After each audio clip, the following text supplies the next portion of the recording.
On today's adventure, we set out deep into the desert to explore an abandoned mining camp near the Kofa National Wildlife Refuge. The Sheep Tanks mine features impressive tunnels, building ruins, and a fascinating history that remains well preserved today due to its remote location.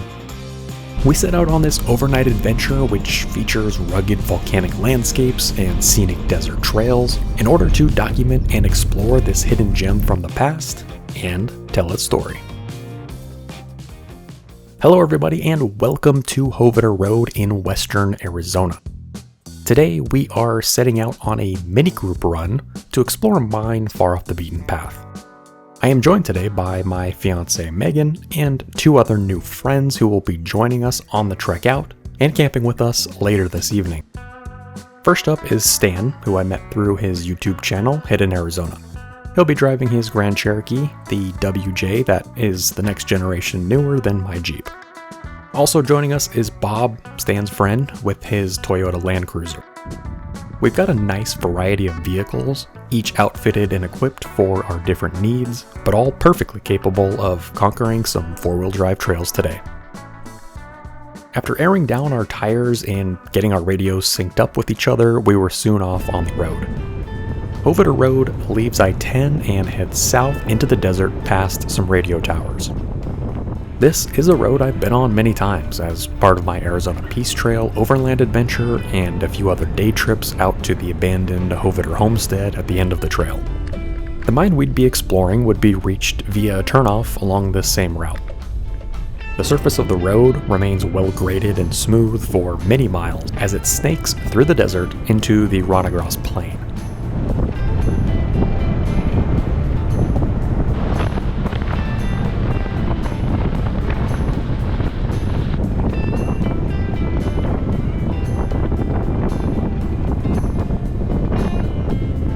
After navigating a few easy turns, we made it past Coyote Butte. From here, the terrain got rougher as we passed through the volcanic stretches of the Little Horn Mountains. As the miles ticked on, the trail got rougher. Things were narrower as the shrubs and abundant cacti dominated this pristine stretch of desert. We navigated the rocky hills and wash crossings as we pushed further west, closer to the boundary of the Kofa National Wildlife Refuge. So far, it had been a relaxing and easy drive as our convoy continued along.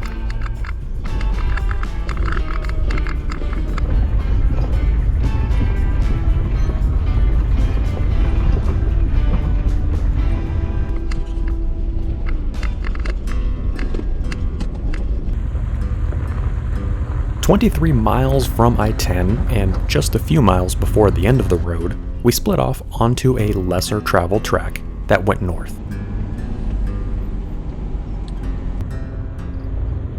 We rejoined a slightly more defined track as we headed along a spur road that would lead us directly to Sheep Tanks mine.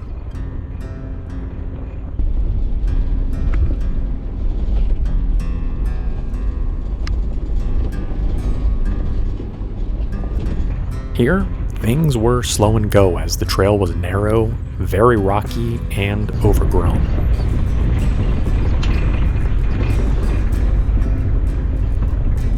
Some sections were smoother than others, but we took our time, navigating the curving trail and making sure we all made it through.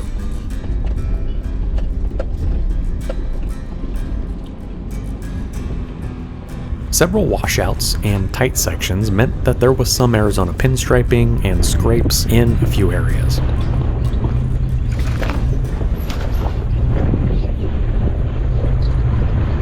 I was able to keep the Jeep in 4 high as we slowly continued along. Despite the slow pace, the Jeep was able to crawl and get enough traction and power over some of the rocks. This stretch featured some incredible scenery, as the rugged mountains and expansive desert seemed to stretch on for as far as the eye could see. It's one thing to admire the scenery from a distance, it's another to drive through it. The rocky sections were bouncy for all of us as we traversed over stacks of rocks that loosely resembled a road. We headed deeper towards Kofa. We stopped for a moment, giving our vehicles and our bodies a quick reprieve from the constant jostling. The trail continued to deteriorate as we headed further. It remained slow and go as we stuck to the only line available through the wash crossings, hill climbs, and rock-strewn path. Things let up slightly as the mountains surrounding us closed in more.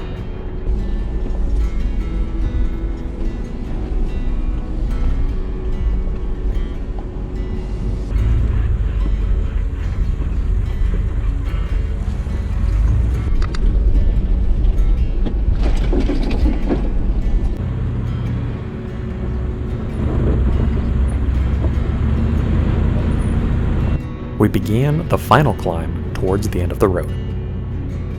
Signs indicated we were now very close to the Kofa boundary, which would mark the end of our vehicular travels.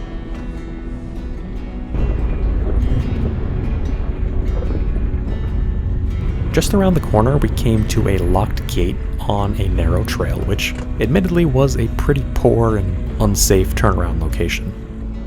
While Google Maps and Gaia showed the road continuing for quite a while, we would have to walk the rest of the way into the mine, which, after coming all this way, was something we all deemed was worth it. It was around lunchtime, and we had been on the trail for a couple of hours already by this point. I made a quick bagel sandwich, and we hung out for a moment around the vehicles. After a refreshing lunch, we loaded up our gear and headed south for the mine. The path slowly climbs along a very bouldery path which, at one point, appears to have been some kind of access road. It was a little under a half-mile hike from the vehicles to the mine. Luckily, the weather was lovely as we trekked along. As we approached, a waste pile and the foundation of a wood building came into view. After making it to the clearing, it was obvious there was a lot to check out here. This was the Sheep Tanks Mine. First discovered and prospected in 1909 by J.G. Wetterhall, the Sheep Tanks Mine, which is also sometimes called the Resolution Mine, wasn't further developed until 1927. By 1929, work on the mine was steady, and the first batch of ore was shipped out to the Hayden Mill. The mine operation consisted of 12 original claims, covering the highest areas of value and interest, as well as an additional 115 claims that spread out into possible extensions along the periphery. Primarily a gold and silver mine, the Sheep Tanks was also a lesser producer of manganese, copper, barium, and lead. 5 major veins were developed throughout the tenure of 3 different companies owning and operating the mine. First owned by the Sheep Tank Mines Company, it later changed hands to the Anozera Mining Company, and then in 1931 changed hands again to the Sheep Tanks Consolidated Mining Company, owned by Edwin Walter Mills, known as EW. Majority of the production and development of the mine occurred from 1929 through 1935. During the earliest work at the mine, 4 tents were set up for workers, and all supplies and building materials had to be hauled on the long road in. The main ore body, the Resolution vein, was the most worked. According to mine documents, there were 4 main levels of the mine: the 2000, the 2171, the 2200, and the 2237 level, all of which were approximate elevations, meaning the 2000 level was essentially at ground level.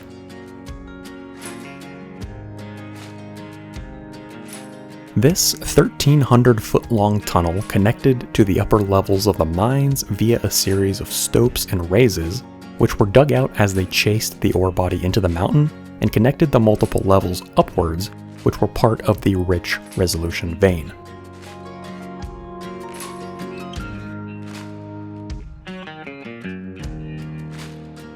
Additional tunnels, pits, and prospects were dug throughout the property as they followed additional ore veins.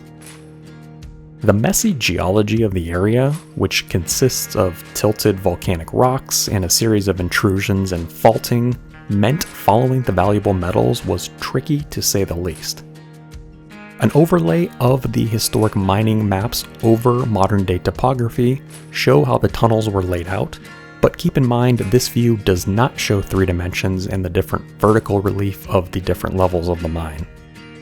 The Resolution Tunnel and another prominent tunnel were connected via rail, which also ran to a 100-ton mill that was constructed on site, likely sometime around 1933.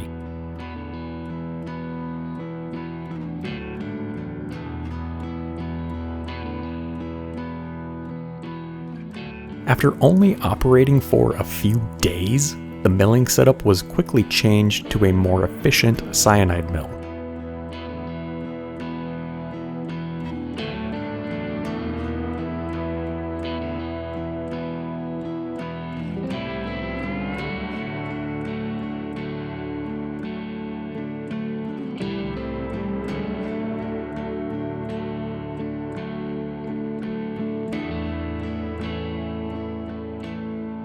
A number of other support buildings and structures remain scattered around the mining camp and the hills around the tunnels. Unfortunately, it is unclear what they were used for, but based on the number of buildings, it is fair to speculate that a decent number of people lived and worked the sheep tanks. According to documents, during the most profitable years, about 35 men were employed. In total, about 17,400 tons of ore was extracted from the mine, with most, if not all, being refined on site before being shipped out to market. The total gold yield was around 1,300 ounces, and the total silver yield was about 12,500 ounces.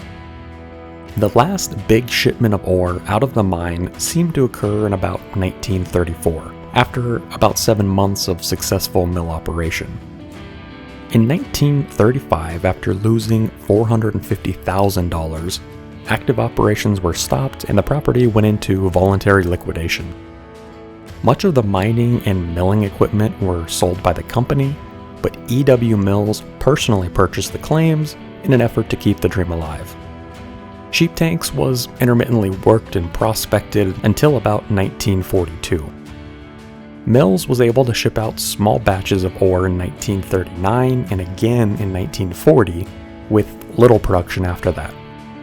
In 1945, an evaluation of the mine was done in an attempt to further develop the property. However, the conclusion that the property does not warrant further attention or investigation due to its complex geology and high cost of operation meant it wouldn't be worked in any major way after that point. Since then, the sheep tanks has sat abandoned, slowly being reclaimed by the desert. There were, however, a ton of things to see. Because it is so far off the beaten path, what is left is more well preserved than usual. Not many people make it back this far. The 4 of us split up, checking out the different ruins left behind. Meghan and I headed first for the Resolution Tunnel. This 1,300-foot tunnel cuts clear across the mountain and has a faint opening at the other side. The portal has square-set timbering, a shelf area, and occasional other support beams.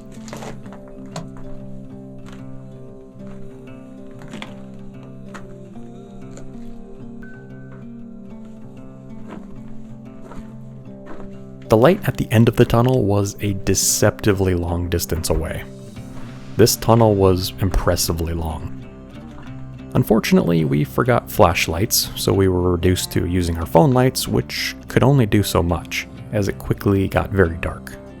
We found what appeared to be ore cart tracks at a split in the tunnel, but decided to turn around at this point. Theoretically, you could walk all the way to the other side, given you have enough lights.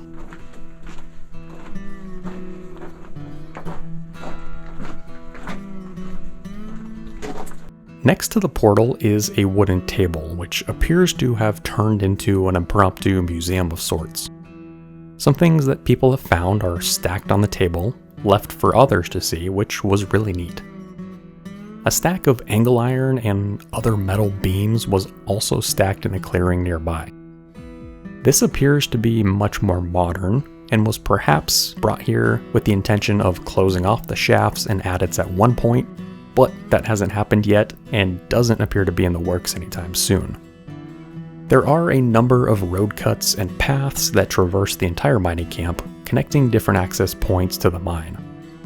Also at the sheep tanks, there are ruins of several buildings. Several wooden platforms with collapsed walls mark the location of former houses and support buildings. The most interesting one sits slightly higher up the hill and has a well-preserved concrete table and what appears to be some kind of small fireplace or furnace. This was clearly some kind of important building at one point.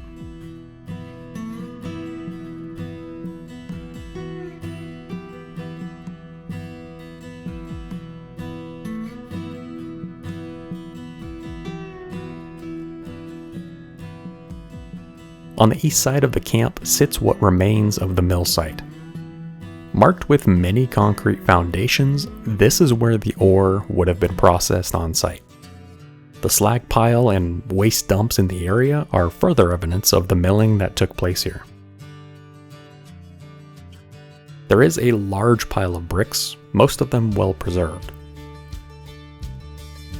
Based on the stamp marks, the bricks are sourced from a wide range of places, and it was interesting to see just how many names that remain on them today. At the south end of camp are additional workings and most of the other mine entrances. Connected via a raised road which once held ore cart tracks is another adit.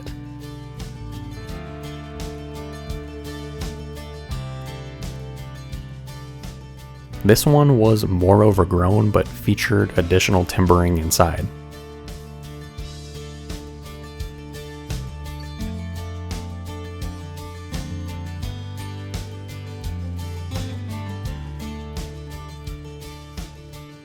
It appears this tunnel goes back quite a ways as well, but also seemed to be a dead end. A group of bats have since made their home in this tunnel, so we opted not to go too far back.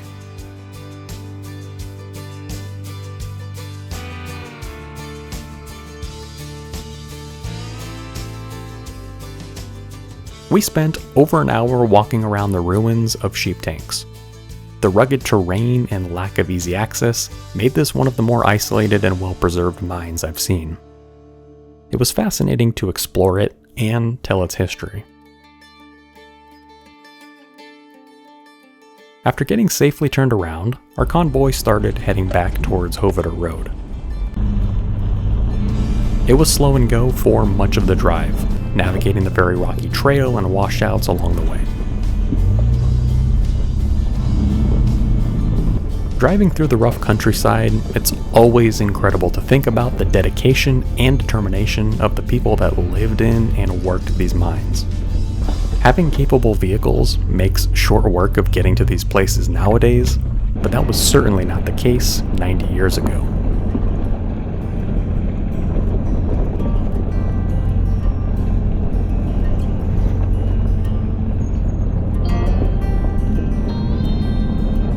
Eventually, we made it back to Hoveder Road, ending our time on the sheep tank spur trail that had been so fun. We continued east through the desert. Even though we were done with the new trails for the day, the drive back out on the same road was a stunning opportunity to enjoy the scenery.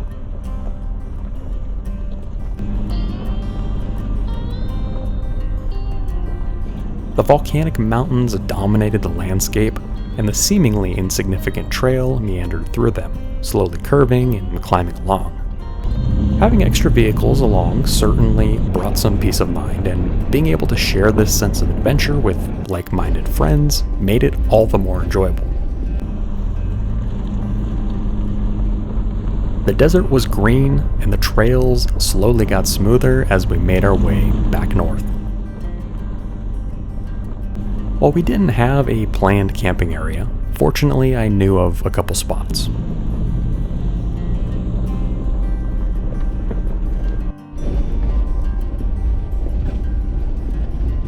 Just after passing back into La Paz County, we pulled off at a large clearing in the Little Horn Mountains. This was the same place my cousin and I camped when we did the Arizona Peace Trail, and the wide open spot would serve perfectly once again for a base camp. We all worked to set up our camps. I worked on getting the rooftop tent opened up, Stan deployed his pop-up tent, and Bob would be sleeping in the back of his Land Cruiser. All different methods, but each had their own advantages. It was a simple camp, but it would suffice. We sat around, admiring the terrain as the sun began to set. Golden hour in the desert was magical as the shadows grew long and a slight chill crept in as the day faded away.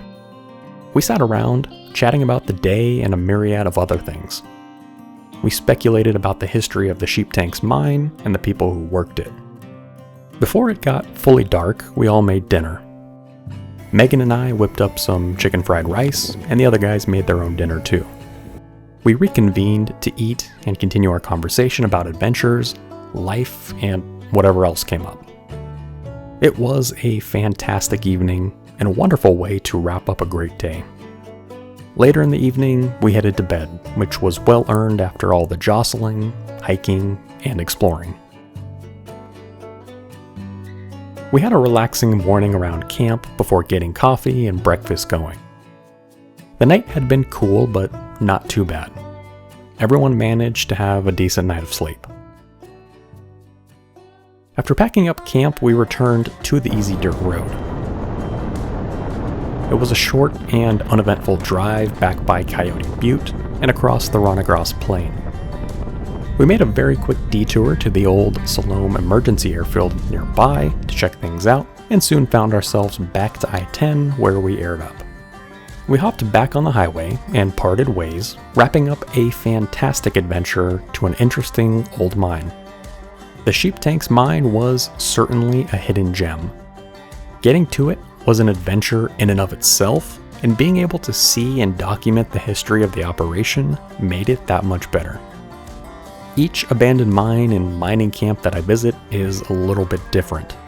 Sheep Tanks, as well as all the others, was a captivating glimpse into Arizona's past. This had been a great overnighter, getting to explore with new friends. But that will be it for this overnight adventure. Thank you so much for joining along, and as always, we'll see you on the next one.